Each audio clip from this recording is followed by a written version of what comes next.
Greetings, everyone. So, here we meet again. The purpose of today's meeting on this video in YouTube is for the purpose of we getting acquainted with each other again with respect to understanding certain concepts, although not in detail, not like a lecture, but ultimately we wanted to have one-on-one with respect to understanding the aspects of law. Although we have met before, I have tried to discuss with you the structure and pattern of understanding the strategy in this examination. I've done that. And it is also incumbent upon me to let us be on the same page with respect to understanding any concept in law. Although this video is not that exhaustive, I'm going to keep it very short, but at least it will help us to know that how and what is the approach that we have to understand something. Ultimately, if you are coming to this video, that means you have an intention to understand the meaning of these two terms and what does it contains. So let us have a glimpse of these two terms and the comparisons that have been drawn in this particular video. Theft and extortion. It's a very important aspect in IPC. Chapter 17, if you see, in IPC relates to the concept around theft and extortion. There are several other offenses also that are given under chapter 17 of IPC. Chapter 17 specifically takes care of the offenses against property. That means the category in which this chapter is specially designed, the category for which it is designed, is an act of a person towards property of a person. My act property of someone, not the person of that someone, not towards the body of that. I hope you appreciate this point that IPC is divided into several chapters. Those chapters are nothing but the subject matter against which I orient my action. मैं किस subject पे, किस विषय पे act किया जो नहीं करना था, उसके लिए चैप्टराइजेशन की हुई है आईपीसी में. तो भारतीय दंड संहिता इस तरीके से बनाई गई है कि आपको दिखेगा कि मेरे एक्ट अगर सरकार के खिलाफ हैं तो वो कितने एक्ट सरकार के खिलाफ हमें नहीं करने देने, उनको एक जगह इकट्ठा करके दे दिया. मेरे एक्ट अगर किसी इंसान, किसी व्यक्ति के शरीर के खिलाफ हैं तो उनको सारे एक्ट्स को इकट्ठा करके एक जगह एक चैप्टर में पिरो दिया. ऐसे ही अगर मेरे एक्ट्स किसी की संपत्ति के खिलाफ हैं तो उनको एक चैप्टर में पिरो के संजो दिया. ये चैप्टर है 17 जो संपत्ति के खिलाफ जितने भी मेरे एक्ट्स हैं उन सब पे डिस्कशन करता है, उन सबको चिन्हित कर देता है और उन सब विषयों को परिभाषित करता है और साथ ही में उसको दंडित भी करता है. So we will see that the IPC in these chapters do not only contain the penal provisions, it also contains the definitions. तो खाली पनिशमेंट वाले प्रोविजन नहीं है कि अगर आपने थेफ्ट किया तो आपको 3 साल तक की मैक्सिमम सजा होगी, खाली ये बता के चले नहीं गए.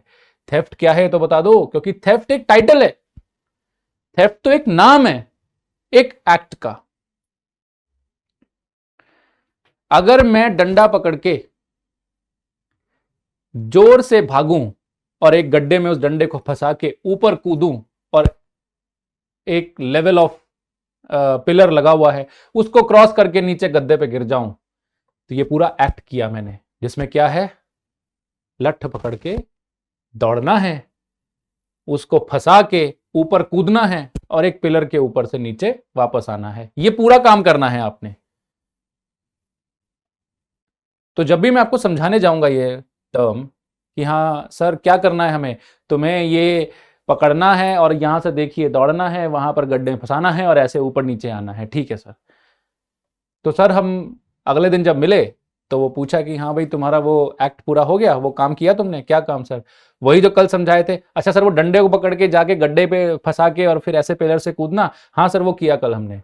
फिर घर पे गए तो बच्चे पूछे कि सर पापा आपने क्या किया, माँ बाप पूछ रहे हैं कि कल क्या कर रहा था, कल हम ना वो कर रहे थे, डंडे को पकड़ के हाथ में दौड़ रहे थे. बार बार क्या ये एक्ट बोलना आपको आसान है, इसको नाम दे दो। इसलिए उन्होंने बोला कि if I am not wrong, आपने स्पोर्ट्स की दुनिया में इस एक्ट को एक नाम दे दिया, ऐसे ही आपने थेफ्ट एक नाम दिया है एक एक्ट को। अब उसको पोल वॉल्ट बोलते हैं या जो भी बोलते हैं, मेरे ख्याल से तो पोल वॉल्ट बोलते हैं, वो डंडा पकड़ के भागो और गड्ढे में फंसाओ और उसके बाद ऊपर उछल के उधर गिरो। ऐसे ही यहां नाम दिया गया है थेफ्ट। ये नाम किस चीज को दिया गया है, क्या एक्ट है, वही तो हमें निकालना है। तभी तो आप इंग्रेडिएंट्स पढ़ते हो कि इसमें क्या 5 चीजें हैं जो हमें समझ में आनी चाहिए। देखिए साफ साफ लिखा हुआ है, whoever intending to take dishonestly। देखिए एक एक करके आपको सब देखना शुरू होगा। whoever मतलब जो कोई भी। ये कौन है? जो कोई भी। हम तो किसी की भी बात कर रहे हैं, हम ये नहीं कह रहे ओनली सिटीजन्स, हम ये नहीं कह रहे ओनली पर्सन्स, मतलब ओनली ह्यूमन बींग्स। अब ह्यूमन बींग और एनिमल क्या हुएवर में आएंगे कि नहीं, ये तो आईपीसी जब हम शुरुआत करते हैं, जब लेक्चर समझते हैं, जब हम सब्जेक्ट के बारे में एग्जॉस्टिवली प्रिपेयर करने बैठते हैं, तो पहला ही लेक्चर हमारा इस चीज का है कि क्या एलिमेंट्स ऑफ क्राइम है और क्या एसेंशियल्स ऑफ क्राइम है। Although before that we even read what is the difference between crime and offence and what IPC proposes to you. But ultimately what we see that कि क्या वो area है जिससे crime पूरा fundamentally develop होता है। तो उसमें आप एसेंशियल्स ऑफ और एलिमेंट्स ऑफ क्राइम पढ़ेंगे तो आपको पता चलेगा कि हुएवर की पराकाष्ठा क्या है, इसकी लिमिट्स क्या है। पर हुएवर बहुत ही इंपॉर्टेंट टर्म है। हुएवर मतलब कोई भी, intending to take dishonestly, dishonestly defined है जी सेक्शन 23 में आईपीसी। आईपीसी में सेक्शन 23 में डिफाइन कर रखा है डिसऑनेस्टली को। ये इंटेंशन की एक फॉर्म है। इंटेंशन एक मेंटल एस्पेक्ट है। Intention, knowledge, reason to believe section 26 में डिफाइंड है, वॉलंटरीनेस के एक बहुत बड़े कॉन्सेप्ट में। मेंस रिया जब आप पढ़ते हैं तो आप सेक्शन 26 पे आते हैं। सेक्शन 26 पढ़ते हैं तो आप इंटेंशन, नॉलेज और रीजन टू बिलीव के एस्पेक्ट्स को समझते हैं। जब आप इंटेंशन पे आते हैं तो इंटेंशन में बहुत सारे वेज हैं इंटेंशन को खंगालने के, उसमें से एक है डिसऑनेस्टली, जिसको डिफाइन भी किया गया है आईपीसी में सेक्शन 23 में, जो कि एक ड्विंडलिंग फीचर है। रॉन्गफुल गेन, रॉन्गफुल लॉस, डबरू है। किसी को रॉन्गफुल गेन हो रहा था, किसी को रॉन्गफुल लॉस होगा, किसी को रॉन्गफुल लॉस हो रहा था, किसी को रॉन्गफुल गेन होगा। इसी बैलेंस पे पूरा का पूरा डेफिनेशन है। यहां पर उसी डेफिनेशन को यूज किया जाएगा और समझा जाएगा कि इंटेंशन जो है, जो मेंस रिया है, वो क्या करने की है। इंटेंशन है क्या? इंटेंशन पर्टिकुलरली रॉन्गफुल गेन और रॉन्गफुल लॉस करने की है। अगर ये मेंटल एस्पेक्ट आपका नहीं है तो इसका मतलब थेफ्ट नहीं है। रेस्ट्रिक्ट कर रहे हैं ना एनी मूवेबल प्रॉपर्टी। दूसरी चीज जो ये कह रहे हैं कि ये ऑफेंस अगेंस्ट प्रॉपर्टी है, चैप्टर 17 वो सारे एक्ट्स को इकट्ठा कर रहा है जो संपत्ति के अगेंस्ट है। तो संपत्ति 2 प्रकार की होती है, इमूवेबल या मूवेबल, अचल या चल। तो यहां पर चल संपत्ति की बात करी गई है, अचल संपत्ति का थेफ्ट नहीं हो सकता। एक एक पॉइंट पे हम लोग अपना पूरा का पूरा अंडरस्टैंडिंग क्रिएट कर रहे हैं। Out of the possession, out of the possession, not in the possession, out of possession. Out मतलब पोजेशन से बाहर। अगर आप देखें यहां पर एक और शब्द लिखा है, वो है टेक। टेक आपने सुना होगा, गिव एंड टेक। भाई गिव में आप देते हैं, टेक में आप ले लेते हैं। गिव में आप देते हैं तो मतलब पास ले जाते हैं उसके। मेरे हाथ में ये पेन है, मैं अगर आपको दे रहा हूं तो उसे गिव बोलते हैं, तो मैं आपके पास लेके जा रहा हूं, लीजिए। और अगर मैं टेक कर रहा हूं तो मैं आपसे इसको दूर लेके जा रहा हूं, लाइए। टेक वर्ड अवे, उसके से ले जाता है, दूर ले जाता है, अवे। ये टेक वर्ड अगर आप समझते हो तो ये आउट ऑफ वर्ड भी इसी के साथ रिलेटेड हो रहा है। Out of possession, taking out of possession. Possession बहुत इंपॉर्टेंट वर्ड हो गया हमारे लिए। पोजेशन आईपीसी में डिफाइंड तो नहीं है, पर ज्यूरिस्प्रूडेंशियली हमें बहुत अच्छे से पता है पोजेशन क्या होता है। पोजेशन समझाने लगेंगे तो भैया 2 लेक्चर निकल जाएंगे। बट छोटी सी बात समझ लीजिए, पोजेशन का मतलब है कि आपके पास कोई चीज, आप उसको रखते हैं तो उसको औरों से विरुद्ध इस्तेमाल करने की मंशा रखते हैं। You intend to use it exclusion of the others, you don't want any other to come into the use of it. Possession का जो डायरेक्ट संबंध है वो है उसके इस्तेमाल से, यूज से।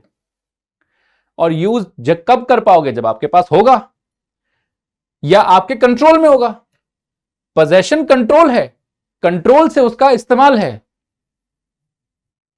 उसकी कीपिंग है। वो कीपिंग मतलब आपके पास उसका होना। अगर ये पेन मैं किसी को दे देता हूं कि लो तुम 2 घंटे के लिए इस्तेमाल कर लो, तो क्या मैं 2 घंटे के लिए यूज कर सकता हूं? नहीं कर सकता, क्योंकि मैंने दे दिया। I have parted myself from this and have given to some other. तो 2 घंटे के लिए मेरे पास पोजीशन में नहीं है। क्यों? क्योंकि मैं यूज नहीं कर सकता। तो अगर ये 2 घंटे के लिए मेरे पास पोजीशन में नहीं है तो मुझसे तो कोई ले ही नहीं सकता। अब जिसके पास पोजीशन में है, जिसको मैंने 2 घंटे के लिए दिया, ये whoever जो है, ये जो पर्सन है, पोजेशन ऑफ एनी पर्सन, ये वो पर्सन बन जाएगा। पोजेशन किसके पास है जानना बहुत जरूरी है, क्योंकि हो सकता है मैंने ये 2 घंटे के लिए पेन दिया हो किसी और को, उससे बिना पूछे कोई ले गया और ग्रेवेंस हो रही है मुझे। ग्रेवेंस मुझे हो रही है। भाई आपके पास तो पोजीशन में था ही नहीं, तो चोरी आपसे तो हुई नहीं। चोरी हुई किससे? जिसके पास पोजीशन में था। समझिए, पोजेशन उसके यूज से रिलेटेड है। एक एक टर्म बहुत इंपॉर्टेंट है। Of any person, any person क्यों लिखा? क्योंकि ये कोई भी हो सकता है जिसके पोजेशन में वो हो। अभी जैसे मैंने एग्जांपल दिया, भले ही मालिक मैं था, किसी और को मैंने दिया, लेकिन उस वक्त पोजेशन में वो था, भले ही मालिक मैं ही क्यों ना था। मालिक का मतलब तो आपके जितने भी इंटरेस्ट हैं उस पेन के, वो सबस्यूम करना है। उसमें से एक इंटरेस्ट है पोजेशन, जो मैंने ट्रांसफर कर दिया उसको। अगर मैंने विद कंसेंट ट्रांसफर किया तो बेलमेंट, और अगर विदाउट कंसेंट वो मुझसे ले गया, क्योंकि अगर विद कंसेंट होता तो मैं खुद देता उसको, लो लो लो ले जाओ, ये लो या उठा लो, हाँ हाँ ठीक है ले जाओ। मान लो कि मैंने खुद नहीं दिया अपने हाथ से, लेकिन टेबल पे पड़ा है और मैंने उसको बोला हाँ हाँ ले जाइए ले जाइए, ठीक है ठीक है। वो मुझे देख के सर सर सर करके मेरी कंसेंट ले रहा है। लेकिन अगर ऐसा कुछ भी नहीं हुआ, मेरे नॉलेज में ही नहीं है कि वो ले गया, तो मेरी कंसेंट कहां से आ जाएगी? कंसेंट नहीं होती और वो कुछ ले जाए मुझसे दूर जो कि मेरे पोजेशन में था, वही तो चोरी है। देखिए, विदाउट दैट पर्सन्स कंसेंट, अगला फीचर साफ साफ लिखा हुआ है, without that persons consent. Consent is very important. Consent कहां डिफाइंड है जी? सेक्शन 90 आईपीसी में। We fail to recognize one thing, that we do not have to go to Indian Contract Act to understand what is consent, although the general feature of consent is very similar everywhere. But for this act and for the purpose of understanding that this particular term in this act, consent is defined anyhow. Consent defined है section 90 में। तो जो consent नहीं दे सकते, या consent कैसे ली जाती है अगर हमें वो समझ में आती है, तो consent के बगैर ले जाना यहां पर एक इंग्रेडिएंट है। क्या ले जा रहे हो? चल संपत्ति। किससे ले जा रहे हो? जिसके पोजेशन में है। कैसे ले जा रहे हो? डिसऑनेस्टली। अगर ऑनेस्टली ले जा रहे हो तो कोई दिक्कत नहीं है, डिसऑनेस्टली ले जा रहे हो तो दिक्कत है। बिना कंसेंट के ऑनेस्टली ले जाना कोई दिक्कत नहीं है, बिना कंसेंट के डिसऑनेस्टली ले जाना दिक्कत है।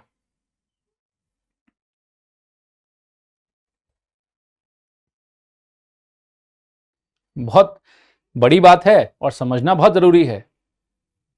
एग्जाम्पल ही समझ लो, बिना कंसेंट के ऑनेस्टली ले गए। ऑनेस्टली तब समझ में आएगा जब आप डिसऑनेस्ट समझ जाएंगे। डिसऑनेस्ट का मतलब है wrongful gain wrongful loss.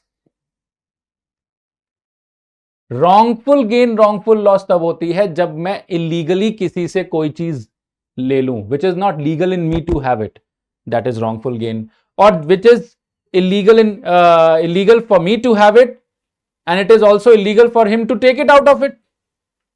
For example, मेरे पास ये पेन है और ये मेरा पेन है, मैं इसको मेरा क्यों बोल रहा हूं? क्योंकि या तो मैंने इसको खरीदा है या फिर मैंने इसको किसी से लिया है इस्तेमाल करने के लिए किराया देके, तो ये मेरा पेन हुआ तब तक के लिए, पोजेशन तो मेरी हुई। अब अगर मेरी मंशा ये है कि मैं इसको इस्तेमाल ना करने दूं और मैं इस्तेमाल करूं, और वो कानूनी तरीका नहीं है इस्तेमाल करने का, कानूनी तरीका यही है कि आप किसी से पूछ कर इस्तेमाल करें। अगर आपने पूछा नहीं, कंसेंट नहीं लिया, तो ये इलीगल ही है। इसलिए कंसेंट का बहुत बड़ा रोल है इलीगल और लीगल को डिसाइड करने में। अगर ये ट्रांसफर नहीं हुआ है लीगल तरीके से, जिसमें आप इंडियन कॉन्ट्रैक्ट एक्ट पढ़ेंगे तो बेलमेंट समझ में आएगा आपको, प्लेज समझ में आएगा आपको, ये एक तरीके का ट्रांसफर है। और अगर आप ट्रांसफर ऑफ प्रॉपर्टी एक्ट समझ रहे हैं तो उसमें सेल समझ में आएगी आपको, सेल ऑफ गुड्स एक्ट पढ़ेंगे तो आपको सेल ऑफ मूवेबल प्रॉपर्टी समझ में आएगी, गिफ्ट समझ में आएगा। ये सब ट्रांसफर है, ये लीगल है। It is legal in you to take in these forms, क्योंकि लॉ ने कुछ ट्रांसफर्स आइडेंटिफाई कर रखे हैं। अगर उन ट्रांसफर्स या उन तरीकों से आपने लिया है तब ये डिसऑनेस्टली नहीं है। अगर वो तरीके फॉलो नहीं किए तो आप डिसऑनेस्टली ही कर रहे हैं, वो ऑनेस्टली नहीं हो सकता। ऑनेस्ट आदमी, honesty is the best policy, honest आदमी हमेशा कानूनी तरीके से लेगा। अब ऑनेस्टी को आप मोरालिटी में मत कंफ्यूज करें। That is why honesty is the best policy, because if you want to do something, do honestly. मतलब किसी का wrongful loss ना होने पाए। wrongful loss कब होगा? फॉर एग्जाम्पल मेरे पास ये पेन है और मुझे अभी इसको यूज करना है, कोई इसको उठा के ले गया, मैं ढूंढ रहा हूं कहां है। अगर मैंने दिया होता तो मैं क्यों ढूंढता? खुद ही सोच के देखिए, अगर मैंने खुद दिया होता, कंसेंट दी होती, तो मैं क्यों ढूंढता? मैं ढूंढा इसलिए क्योंकि मैंने किसी को दिया नहीं, पर फिर भी कोई ले गया मुझसे, वही तो डिसऑनेस्टी है। मुझे रॉन्गफुल लॉस हुआ क्योंकि मेरा राइटफुल गेन ये था, या मेरा लॉस उसमें नहीं था जब मैं खुद दे दूं, या फिर मेरे पास वो इस्तेमाल के लिए है। मुझे किस बात की हानि? भाई मेरे पास मेरा पेन है, मैं यूज कर रहा हूं, पर वो मुझसे पूछे बगैर ले गया, इसलिए कंसेंट फीचर, वो मुझसे पूछे बगैर ले गया, मेरे लिए वो रॉन्गफुल लॉस हो गया। क्यों? क्योंकि ये इलीगल है उसके लिए मुझसे पूछे बगैर ले जाना या किसी कानूनी प्रक्रिया के बगैर उठा के ले जाना। फॉर एग्जाम्पल, अगर पुलिस वाला मुझसे ये पेन ले जाए, मेरी घड़ी ले जाए, मेरा मोबाइल ले जाए, मेरा लैपटॉप ले जाए, पुलिस वाला उठा के ले जाए और उसको अटैचमेंट के ऑर्डर्स हैं, तो ये रॉन्गफुल लॉस थोड़ी है। उसको कानूनी हक मिला है कि मेरा सामान उठा के ले जाए। वो अगर कोर्ट ने उसको ऑर्डर किया है कि जाइए ये उठा लाइए, उस आदमी से जब्त कर लीजिए, तो वो जो जब्त कर रहा है, वो फॉरफीचर ऑफ प्रॉपर्टी जो हो रही है, वो लीगल तरीके से हो रही है। अगर वो अटैचमेंट कर रहा है, क्रिमिनल केस हो गया, मान लो सिविल केस, अगर ये प्रॉपर्टी को अटैच कर रहा है, आमीन जी जाएंगे और करेंगे एग्जीक्यूशन, तो वो रॉन्गफुल लॉस नहीं कर रहा है उसका, वो राइटफुल लॉस है। मतलब वो होगा ही उसकी हानि, क्योंकि अब तो वो इस्तेमाल नहीं कर पाएगा अपनी घड़ी या अपना लैपटॉप, ये कुछ भी इस्तेमाल नहीं कर पाएगा। तो अल्टीमेटली उसके लिए क्या प्रॉब्लम है? प्रॉब्लम यह है कि आपको रॉन्गफुल और राइटफुल देखने का एक ही नजरिया है। जब आप सेक्शन 23 पढ़ेंगे तब समझ में आएगा कि जो भी चीज वो इलीगली कर रहा है वो रॉन्गफुल लॉस ही करवाएगा। मतलब जो भी ट्रांसफर हो रहा है जो इलीगल तरीके से है, वो रॉन्गफुल लॉस और रॉन्गफुल गेन में ही आएगा। मेरे में लीगल नहीं है कि मुझे ये होना चाहिए क्योंकि मैंने ये लीगल तरीके से उससे प्रोक्योर नहीं किया। तो जिससे भी मैंने ये पेन लिया, अगर मैंने लीगल तरीके से नहीं लिया तो उसको रॉन्गफुल लॉस हो रहा है और मुझे रॉन्गफुल गेन हो रहा है। इसी को डिसऑनेस्टी बोलते हैं। और अगर आप डिसऑनेस्ट नहीं है तो आप ऑनेस्ट हैं। तो ट्रांसफर हमेशा ऑनेस्ट होना चाहिए। इसीलिए वो बोल रहा है विदाउट द पर्सन्स कंसेंट। ये बहुत जरूरी है, consent feature. Moves that property in order to such taking. अब मैं उस पॉइंट की चर्चा कर रहा हूं कि कब ये चोरी मानी जाती है। कई बार आपने सुना होगा कि क्या हुआ कि वो ऑफिस में गया, फाइल उठाई और जाके किसी को दिखा दी, फिर वापस ले आया और रख दी। अब वो कह रहा है मैंने कौन सी चोरी करी भाई, मैं ले गया फाइल और वापस रख भी तो दी। कौन सा लॉस हुआ आपको बताइए। अब मान लो 5 मिनट के लिए ले गया था, वो बोल रहा है 5 मिनट भले ही बड़ा आपको देखना था, 5 मिनट के लिए आपको देखना था क्या? 5 मिनट तो आप थे ही नहीं यहाँ पे सर, आधे घंटे के लिए आप ब्रेक पे गए हुए थे, पीछे से मैंने हटा दी तो क्या दिक्कत है? आपको कौन सा नुकसान हुआ, किस बात की हानि? इससे बड़ा अच्छा केस है एक प्यारेलाल भार्गव का, आप अपने कॉलेजेस में 100% पढ़ते हैं। ये इस एस्पेक्ट को वही समझा रहे हैं कि मूविंग टूवर्ड द टेकिंग है। देखो आपको मूव करना है टूवर्ड्स टेकिंग, इसका मतलब ये नहीं कि आपको एक डिस्टेंस तक लेके जाना है, इसकी पराकाष्ठा बहुत जरूरी है। Moves that property in order to such taking, in order to such taking, taking मतलब आउट, मूविंग मतलब ओनली मूवमेंट, मूवमेंट का मतलब क्या हो, मूविंग का मतलब क्या हुआ कि खाली मूव करना है, इसका मतलब ये नहीं we have to take it from one place to another somewhere, ये नहीं बोल रहा कि 2 किलोमीटर दूर ले जाए तो चोरी होगी, 5 मिनट के लिए ले जाए तो चोरी होगी, या फिर ले ही जाए और वापस ना लाए तो चोरी होगी। वो ये कह रहा है मूव कर दिया तो चोरी होगी। इस केस में इसी लास्ट इंग्रेडिएंट को बड़े अच्छे से केस कोर्ट ने संभाला है, सुप्रीम कोर्ट का केस है, मेंशन भी किया हुआ है स्लाइड में। तो बड़े अच्छे से सुप्रीम कोर्ट ने इसमें समझाया कि देखो इंग्रेडिएंट्स को समझिए और देखिए कि मूविंग टुवर्ड टेकिंग का मतलब है जस्ट द मूवमेंट। कई बार एक ऐसे एग्जांपल्स आ जाते हैं जो आपको कंफ्यूज कर देते हैं। अब मान लो कि आपने एक टेबल पे रिंग रखी हुई थी, कोई आया और उस टेबल से खिसका के दूसरी टेबल पे रख दिया, उसी रूम में दूसरी टेबल पे रिंग पड़ी हुई है। अब बताइए चोरी होगी कि नहीं? बिल्कुल है। कैसे? अब आप कहोगे अरे उसी रूम में तो रखी है, इस टेबल से उस टेबल पे खिसकाई है, उसने किया क्या है? मुझसे पूछ के खिसकाई। क्या जब मैं आऊंगा अपनी रिंग ढूंढने तो मुझे वो टेबल पे दिखेगी? नहीं दिखेगी। जब मुझे उसका इस्तेमाल करना है क्या वो मुझे मिलेगी? नहीं मिलेगी। क्या दूसरी टेबल पे होने की मुझे नॉलेज है? नहीं है। तो क्या वो कंसेंट हुआ? नहीं हुआ। तो क्या वो मूविंग टुवर्ड्स टेकिंग हुआ कि नहीं हुआ? बिल्कुल हुआ। अब उसकी इंटेंशन क्या थी, बस ये खंगालना रह गया। अगर उसकी इंटेंशन थी कि ये सेफ पड़ी रहे, उसकी इंटेंशन रॉन्गफुल लॉस या रॉन्गफुल गेन करने की नहीं थी। मतलब कभी कभार क्या होता है, आप किसी के घर जाते हैं और आप देखते हैं कि सोने की अंगूठी पड़ी हुई है चेयर पे ऐसे ही, अरे टेबल पे ये अंगूठी ऐसे ही रख दी, मैं जरा इसको संभाल के रख दूं। ना तो वो उसकी नुकसान करा रहा था और ना ही वो अपना गेन करा रहा था। अगर ये छोटी छोटी बातें आपको समझ में आ गई तो सारे इंग्रेडिएंट क्लियर है और थेफ्ट क्लियर है। ये एक्ट पूरा समझ में आ जाएगा आपको। ना तो मैं उसका कोई नुकसान चाह रहा हूं और ना ही मैं अपना फायदा चाह रहा हूं, मैं तो सिर्फ इसको सेफ में रखना चाह रहा था, इसीलिए मैंने उठा के इसको ऐसी जगह पे रख दिया जहां पर वो सही पड़ी रहे। अब मान लो मैं उसको बताना भूल गया कि देखो मैंने वहां रख दी, वो बेचारा ढूंढने आया, अरे मेरी अंगूठी कहां गई, मिल नहीं रही है। फिर उसने मुझे फोन किया कि अरे तुम आए थे, टेबल पे अंगूठी रखी हुई थी, कुछ याद है वो वहां थी कि नहीं जब तुम आए? हाँ हाँ हाँ वहीं थी, वो मैंने उठा के तुम्हारे पीछे वाले बक्से में रख दी जिससे कि वो सेफ रहे। इसने पुलिस में कंप्लेंट कर दी कि ये चोरी किया है। देखो अगर वो बताता नहीं तो उसकी मंशा पे शक कर सकते थे कि ये डिसऑनेस्ट इंटेंशन थी कि नहीं, क्योंकि हो सकता है कि उसने भले ही उस कमरे में रखी लेकिन वो कल आके उस कमरे से वहां से उठाएगा, अपने जेब में रखेगा और निकल लेगा, जिससे कि इनको पहले ये ढूंढते रहें, इनको तो मिलेगी नहीं, मैं जाऊंगा फिर से कल और वहां से उठाऊंगा और रख लूंगा, इनको पता नहीं चलेगा। अगर वो फोन करते तो मैं ये भी कह सकता था कि नहीं नहीं मुझे नहीं पता क्या था वहां पे।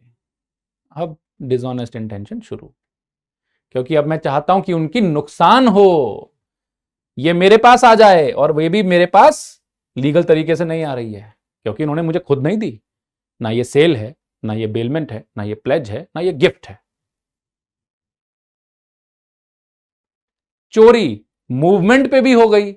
अब वो कह रहा है कि अरे घर में तो उन्हीं के हैं, पोजेशन तो उन्हीं की है। पोजेशन क्या है? पोजेशन कंट्रोल है, कंट्रोल तो नहीं बचा उनका। पोजेशन यूज है, यूज तो नहीं कर पा रहे वो, इसीलिए चोरी है। छोटी सी बात समझ गए तो इसीलिए ये 5 इंग्रेडिएंट खंगाले जाते हैं। Dishonest intention of to take property, बहुत इंपॉर्टेंट है डिसऑनेस्ट समझना, इसीलिए सेक्शन 23 में डिसऑनेस्ट को डिफाइन कर रखा है। अगर ये डेफिनेशन ना होती तो हम फिर फंस जाते कहीं ना कहीं। बड़ा अच्छे से डिफाइन किया भाई। Dishonest intention to take property, to take मतलब उसके पोजेशन से बाहर ले जाना, उनको दिया थोड़ी है, बाहर ले गए। प्रॉपर्टी मस्ट बी मूवेबल, ये एक चल संपत्ति होनी चाहिए, चल मतलब चल सके, जो मूवेबल प्रॉपर्टी भी डिफाइंड है सेक्शन 22 में,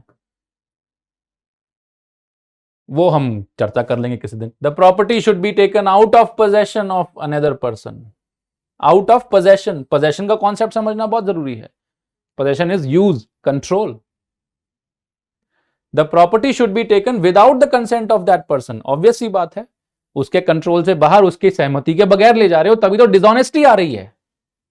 तो कंसेंट के बगैर तो काम हो ही नहीं सकता। अगर मेरा कंसेंट है कि आप ले जाइए, तो फिर डिसऑनेस्ट कैसे हुआ? फिर तो ऑनेस्टी है। मतलब आप रॉन्गफुल गेन और रॉन्गफुल लॉस करना चाह रहे हैं, लेकिन आपको दिया मैंने है। अरे जब मैंने आपको प्रॉपर्टी इस्तेमाल करने के लिए दी है, मेरी कंसेंट से ले गए हो, तो इसमें डिसऑनेस्टी कहां से आएगी? डिसऑनेस्टी तब आएगी जब जितनी कंसेंट दी है उसके अलावा कोई काम करने लग जाओ। अब मैंने बोला कि देखो 2 घंटे के लिए इसको इस्तेमाल कर लो और तुम ही करना, किसी और को मत देना, उसने किसी और को दे दी, और निब घिस रही है और इंक यूज हो रही है, यहां डिसऑनेस्टी आ जाएगी, मेरे कंसेंट के विरुद्ध हो रहा है। क्लियर है? कंसेंट और डिसऑनेस्टी आपस में जुड़े हुए हैं। There must be some movement of property in order to accomplish the taking of it. Some movement, बिना मूवमेंट के कुछ नहीं होगा। अगर आप प्रॉपर्टी को हाथ लगा के बस बैठे हुए हैं तो क्या? इसमें बड़ा अच्छा कॉन्सेप्ट आता है एक स्टेटस क्यूओ का, कि प्रॉपर्टी का अगर आपने स्टेटस क्यूओ भी डिस्टर्ब कर दिया तो भी मूवमेंट मानी जाती है, भले ही आपने उसको हिलाया तक ना हो उस जगह से। जिसमें एक बड़ा अच्छा एग्जांपल आता है कि प्रॉपर्टी पड़ी है टेबल पे, उसके ऊपर ढक्कन रख दिया। अब मुझे तो नहीं पता ना उस ढक्कन में क्या है, और कहीं ना कहीं मेरे लिए वो कंसील हो गई, वो भी मूवमेंट मानी जाती है, भले ही आपने प्रॉपर्टी जरा भी नहीं हिलाई, प्रॉपर्टी का स्टेटस क्यों खराब कर दिया। बड़े डायमेंशंस हैं, ये सब मिला के थेफ्ट बनता है। अगर आप थेफ्ट को समझ गए तो उसका पनिशमेंट समझ जाएंगे। खैर पनिशमेंट समझना क्या है, पनिशमेंट दिया हुआ है सेक्शन 379 में, पीनल प्रोविजन है, it shall be punished with imprisonment for other description for a term which may extend to 3 years। 3 साल की सजा या फिर फाइन या फिर दोनों। 3 साल की सजा या फिर फाइन या फिर दोनों। इंग्रेडिएंट्स हम पढ़ चुके हैं। प्यारेलाल भार्गव का केस यहां दिया हुआ है, देखिए AIR 1963 सुप्रीम कोर्ट 1963 का केस है सुप्रीम कोर्ट का, और बड़ा ही अच्छे से इसमें डील किया गया है the concept that I discussed with you।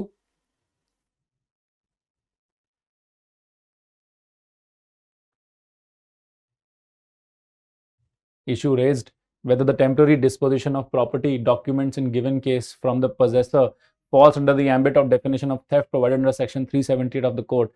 Temporary disposition of the property, temporary ले गए, 5 मिनट के लिए ले गए, 2 मिनट के लिए ले गए, सर अभी तो ले गया, 2 मिनट के लिए वापस आके रख दी, आपको इतना क्या थेफ्ट हो रही है? मैं कौन सी चोरी कर दी? मैं तो नहीं ले गया कहीं और, इसको आपको मिली ना वापस, देखो आपकी टेबल पे पड़ी है, 2 मिनट के लिए ले गया था, यही हुआ।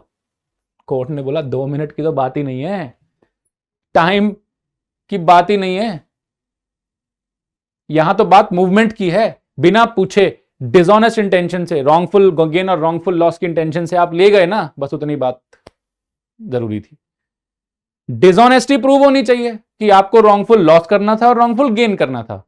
अब एक फाइल उठा के आप ले गए तो वो कह रहा है कि क्या रॉन्गफुल लॉस क्या रॉन्गफुल गेन। यही तो रॉन्गफुल लॉस और गेन है कि जब आप फाइल लेके गए किसी के फायदे के लिए, उसको ये फाइल जिसके पोजेशन में थी उसने नहीं दी, उसको इस फाइल के कंटेंट्स इसीलिए पता चले क्योंकि आप उसके कंसेंट के बगैर ले गए। इनको रॉन्गफुल लॉस क्यों हुआ? क्योंकि इनका दायित्व था उसको संभाल के रखना और उसके कंटेंट्स को सीक्रेट रखना, आपने उठा के रिवील कर दिए, उसको गेन हुआ, इनको लॉस हुआ है। Dishonesty। The Honorable Apex Court had dismissed the appeal made by the accused and charged him with section 378, stating the court did not agree with the contention of Pyarelal as the file was kept in the secretariat of which the accused was just a mere officer, hence there was a taking out of the keeping। उसके authority में नहीं थी file, जिसकी authority में थी उसके consent से ले जानी थी। आप बिना कंसेंट के ले गए, सर आपने चोरी करी है, जिसके लिए भी ले गए हो। One must not permanently derive another of its property to fall under the four walls of the provision. जरूरी नहीं है कि परमानेंटली डिप्राइव करना है आपने। Deprive, this is deprive.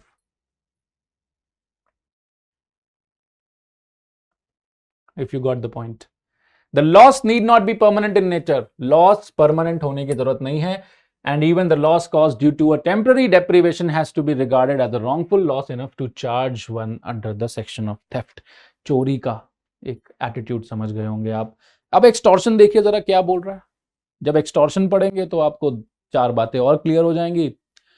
चोरी और एक्सटॉर्शन में क्या डिफरेंस है आपको साफ समझ में आएगा। थेफ्ट एंड एक्सटॉर्शन देखिए, एक्सटॉर्शन क्या कह रहा है। Whoever intentionally puts any person in fear, फिर से इंटेंशन का रोल आ गया। Whoever, जो भी intentionally mains Riya puts any person is in fear, इसका मतलब पहला जो एस्पेक्ट है वो है फियर का। इंटेंशन तो देखना ही है आपने। पहला एस्पेक्ट है वो है कि फियर करना, दैट मीन्स फियर को फियर इंस्टिल करना।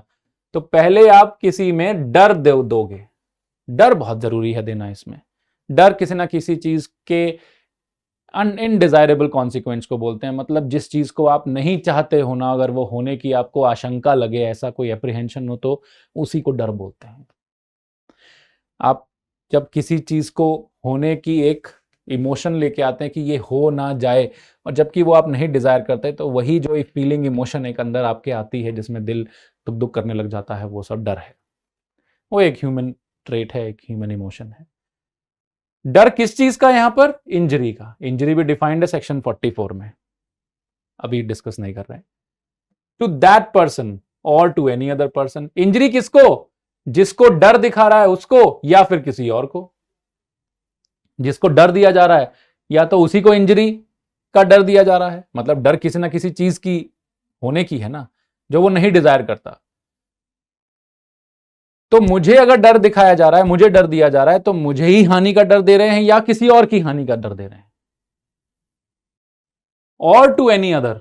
अब ऑब्वियस सी बात है, कभी कभी ये चर्चा चल पड़ती है कि एनी अदर कौन होगा। एनी अदर तो कोई भी हो सकता है। अब मान लो मैं खड़ा हूं किसी बस स्टॉप पे, मेरे बगल में एक स्ट्रेंजर खड़ा है, कोई आया मेरे पास गन पॉइंट रख रहा है मुझ पे कि मैं तुम्हें मार दूंगा। Fear of injury. इंजरी में बॉडी, प्रॉपर्टी, रेपुटेशन सब आ जाता है, माइंड डिफाइंड है।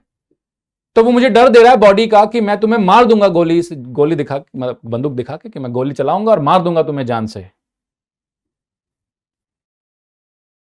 तो तुम जरा इसको पैसा वैसा दे दो, अपना वॉलेट दो, घड़ी दो, मोबाइल दो, ऐसा बंदूक दिखा के कर रहा है। तो समझ में आता है, मुझे डर है कि मुझे मार ना दे, तो मैं कुछ प्रॉपर्टी उसको दे दूंगा। मेरी कंसेंट तो नहीं है ना, मतलब कंसेंट ऑब्वियसली है पर फ्री तो नहीं है। मैंने खुद दिया प्रॉपर्टी, वो लेके नहीं गया मेरे से बिना पूछे, पर वो मुझसे लेके गया, पर मैंने जो दिया, कंसेंट दिया, वो फ्री नहीं था। जरा ऑब्जर्व कर लीजिए। अब ये तो समझ में आता है कि मुझे वो बंदूक दिखा के डर में डाल के मुझसे प्रॉपर्टी ले गया। मेरे बगल में एक स्ट्रेंजर खड़ा हुआ था, आया और उसके कनपट्टी पे लगा देता है। He just stands there with the brandishing the gun against him. इसको मार दूंगा अगर तुमने नहीं दिया मोबाइल तो।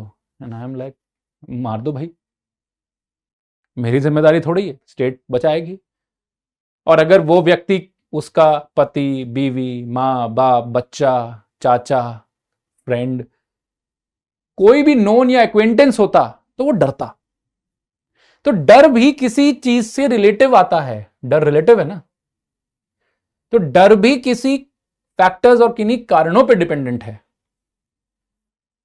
तो ये एनी अदर कौन होगा? एनी अदर वो होगा जिसमें वो व्यक्ति कहीं ना कहीं इंटरेस्टेड हो, मतलब उसके साथ कोई कुछ ऐसा रिलेशनशिप हो या कुछ ऐसा कनेक्शन हो कि उसके डर को वो अपने ऊपर डाल रहा है। नहीं तो एक स्ट्रेंजर को अगर वो बंदूक दिखाए, आपको क्या फर्क पड़ना है भाई? आप पूरे पब्लिक का तो जिम्मा लेके नहीं बैठे हैं कि उनको अगर कोई मारने आ जाए और मुझसे कुछ मांगे तो मैं उनको देता फिरूं। समाज सेवा हो जाएगी ये तो, समाज सेवा की बात नहीं कर रहे हैं। तो या तो मुझे ही डर दिखाएंगे, मुझसे पैसा लेंगे, या किसी और के डर दिखाएंगे और मुझसे पैसा लेंगे। और कोई और कौन होगा? जो कहीं ना कहीं मुझसे कनेक्टेड या रिलेटेड हो। And thereby dishonestly induces the person. Dishonestly, सी क्यों? क्योंकि डिसऑनेस्टली क्यों आया? ये वर्ड ही रॉन्गफुल गेन और रॉन्गफुल लॉस का है।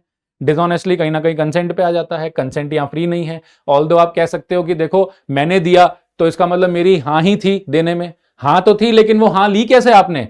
फ्री कंसेंट नहीं था। वहां तो कंसेंट ही नहीं था, यहां फ्री कंसेंट नहीं है। Having no consent and having no free consent, there are two different aspects.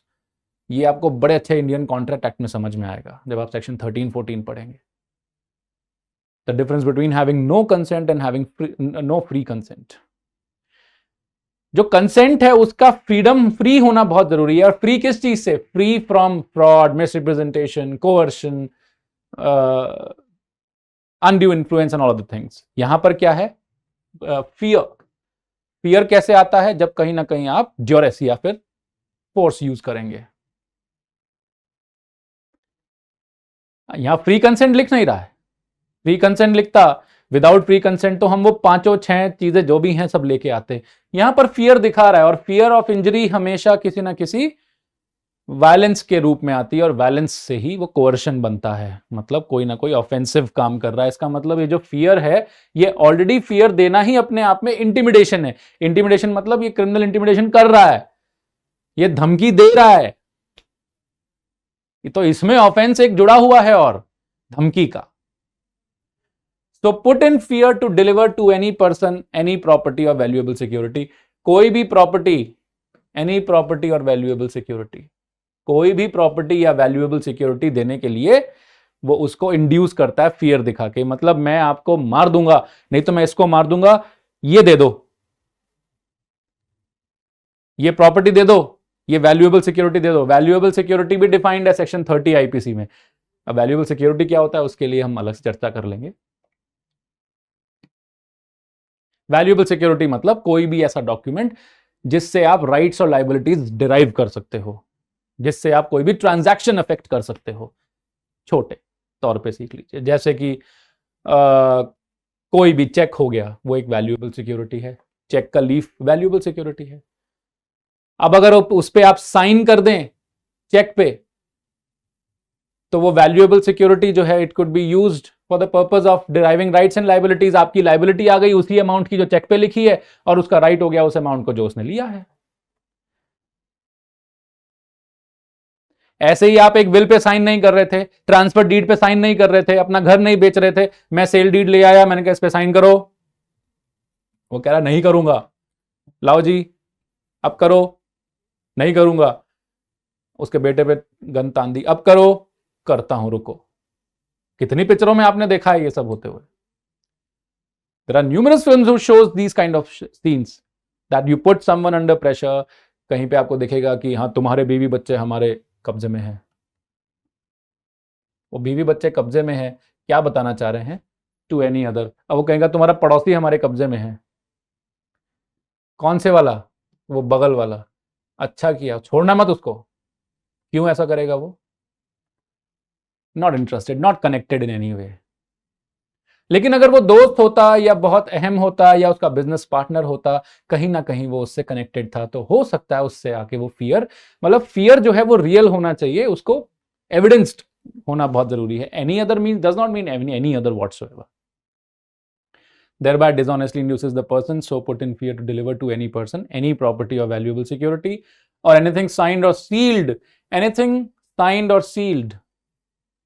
Signed और सील्ड, सील्ड मतलब सील लगाया हुआ हो। फॉर एग्जाम्पल आप कभी कभी देखेंगे कि कुछ लोग जाते हैं ऑफिस में, घुस जाएंगे, उसका स्टैंप उठाएंगे, सील लगाएंगे, एक फर्जी से साइन मारने के लिए उसको बोल देंगे एनीथिंग साइंड एंड सील्ड।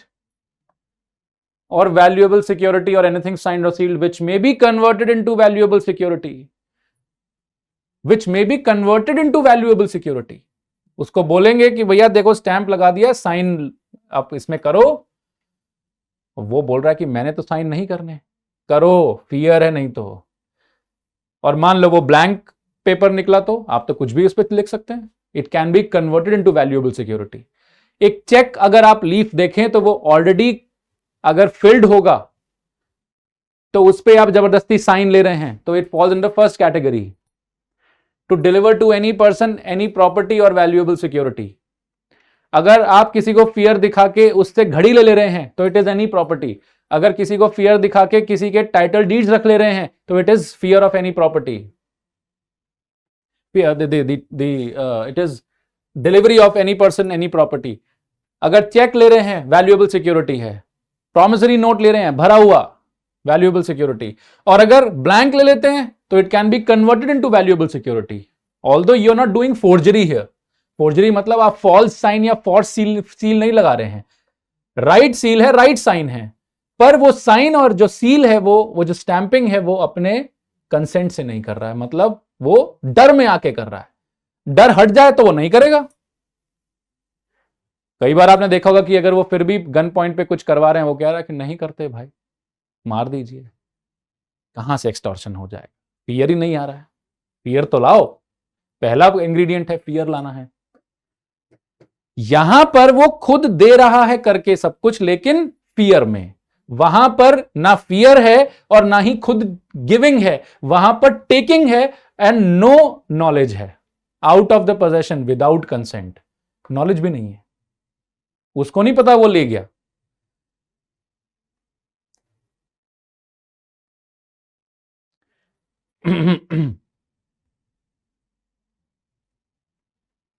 क्या ये बात समझ में आई? तो डिफरेंस इंग्रेडिएंट्स में ही कहीं ना कहीं इनग्रेन्ड है, अगर आप देखो तो। और डिफरेंस आपको पता चल ही जाएगा। देखिए इंग्रेडिएंट्स क्या बने: intentionally putting a person in fear of injury to himself और to any other, dishonestly inducing the person so put in fear to deliver any person any property of valuable security. इसको detail में यानी हम पढ़ेंगे lectures में। So the accused must put any person in fear of injury to him or to any other person. The putting of person in such fear must be intentional. The accused must thereby induce the person so put in fear to deliver to any person any property. Such inducement must be done dishonestly. Wrongful gain, wrongful loss.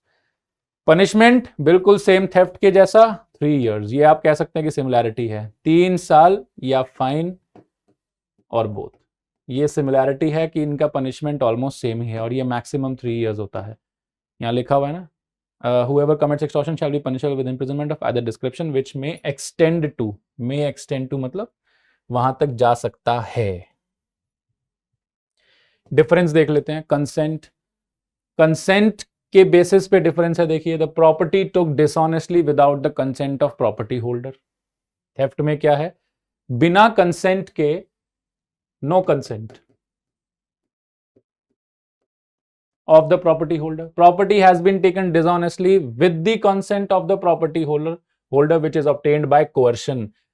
Consent तो है, consent मतलब दिया तो तुमने ही है ना। अब देखा जाए तो कोई क्या कहेगा, मान लो किसी को नहीं पता सामने क्या चल रहा है, मैं सिर्फ गया वहां पे खड़ा हुआ और मैं एक बड़ा बाहुबली हूं और ऐसे जगह खड़ा हो गया, एंड आई एम लाइक हाँ जी क्या जानते हो ना हमें, चुप करके अपनी घड़ी दे दो। अब जानते हो ना हमें, चुप करके घड़ी दे दो। क्यों दे दूं भाई? What he will say? If you understand that he is standing there to harm me if I am not going to do what he says, then ultimately I am the one who will be at loss. Let me give him the watch. अब मान लीजिए कोई दूर खड़ा हुआ ये act देख रहा था, तो आपको खुद ही दिख जाएगा कि इस व्यक्ति ने खुद घड़ी दी। तो कल अगर वो बुलाएगा, हाँ भाई तुमने क्या देखा? मैंने देखा कि ये आदमी घड़ी दे रहा था, तो आदमी ये सोचेगा ना कि तो कंसेंट से दी है, इसका मतलब इसकी इच्छा थी तभी दी है, ऐसे कैसे दे देगा? पर देखा जाए तो अल्टीमेटली ऐसा नहीं है। कैसा है? He was under fear. तो लगता यही है कि कॉन्सेंट है, पर कॉन्सेंट फ्री नहीं है, इसलिए यहां पर फ्री कंसेंट की बात की जाती है। Free consent. और कंसेंट कैसे फ्री नहीं होती? कोवर्शन से। फियर कोवर्शन है, फ्रॉड नहीं है, अनड्यू इन्फ्लुएंस नहीं है, और कोई एस्पेक्ट नहीं। फियर जब आता है तो कहीं ना कहीं कोवर्शन से आता है, वायलेंस से फियर आता है। तो यहां पर तो कंसेंट ही नहीं है और यहां पर प्री कंसेंट नहीं है। There is no element of force in theft. कोई यहां पर जबरन कुछ नहीं हो रहा है। जबरदस्ती तभी होती है जब आप उसको फियर दिखाएं, कोवर्शन तभी आती है। There is an element of force in offense of extortion as the property is obtained by putting a person in fear. आप ये एस्पेक्ट बहुत जरूरी है, फियर कैसे आता है, तभी तो आप ये जब डिफरेंसेस अप्राइज करोगे कि ये कैसी बात हुई, no consent and free consent, तभी तो अप्राइज करोगे कि ये सिचुएशन हुई क्या। यहां पर कोई एलिमेंट ऑफ फोर्स नहीं है, फोर्स आता ही किससे है, कोवर्शन से। कोवर्शन क्या, coercion is in intimidation, telling the other person that I may commit some offence upon you, some injury of some kind, मैं आपकी प्रॉपर्टी तोड़ दूंगा, घर में आग लगा दूंगा, ये सब वायलेंस है। वायलेंस से फियर आता है, वो वायलेंस ही फोर्स बनाता है। फोर्सफुली मैंने किया मतलब मुझे जबरदस्ती धक्का दिया गया इस काम को करने के लिए, मेरे अंदर से इच्छा नहीं थी। Putting a person fear of that person of the other, एक दूसरे ऑफ डिफरेंस ये हो गया। Theft covers only the cases of movable property, क्योंकि वहां पर लिखा हुआ है, सफिक्स प्रीफिक्स है मूवेबल प्रॉपर्टी, जबकि यहां पर एनी काइंड ऑफ प्रॉपर्टी और वैल्यूएबल सिक्योरिटी, वैल्यूएबल सिक्योरिटीज जो होती हैं वो मूवेबल प्रॉपर्टी होती हैं, लेकिन उससे पहले एनी प्रॉपर्टी लिखा हुआ है। इसका मतलब it could be anything. Extortion can happen of movable और immovable property both, or anything that may be converted into valuable security that we have understood. Property in theft, it is limited only to movable property. यही इसका scope का extension है। In extortion it is immovable property and movable both. इसका आप extension बोल सकते हो, इसको साथ में भी लिख सकते हो, अलग अलग भी बना सकते हो। In theft there is dishonest removal of property, taking है, taking out of possession, taking, वो दे नहीं रहा मुझे, मैं लेके जा रहा हूं, मैंने लिया, उठाया और निकल लिया, वो दे नहीं रहा मुझे। In extortion the property is delivered, giving, giving है जी, आप दे रहे हो, यहां प्रॉपर्टी ले रहे हो, टेकिंग। चोरी में आपने बस प्रॉपर्टी उठाई और चल दिए, आउट ऑफ द पोजेशन। यहां पर पोजेशन दी जा रही है, गिविंग, लो ये लो पकड़ो, लो भैया लो, ये लो, मोबाइल खुद निकाल के दे दिया। जब आप कान पे फोन लगाकर जा रहे हैं और कोई छीन के चला जाए तो थेफ्ट है। जब आप कान पे फोन पे बात कर रहे हैं, सामने आके कोई, आपने वीडियोस देखे होंगे मीम्स में बहुत सारे, वो मोटरसाइकिल से उतरे और ऐसा बंदूक दिखाया और वो बेचारा बात करते करते, लो जी एक्सटॉर्शन, गिविंग। वो बात करते जा रहा है, मोटरसाइकिल पे पीछे आए और कान से छीन के ले गए, मैं देख रहा हूं कौन था, मैंने नहीं दिया, टेकिंग। वो ये चोरी है और ये एक्सटॉर्शन है। अब मान लो कोई फियर नहीं दिखा रहा तो आप क्यों ही देंगे ना, सिंपल सी बात है।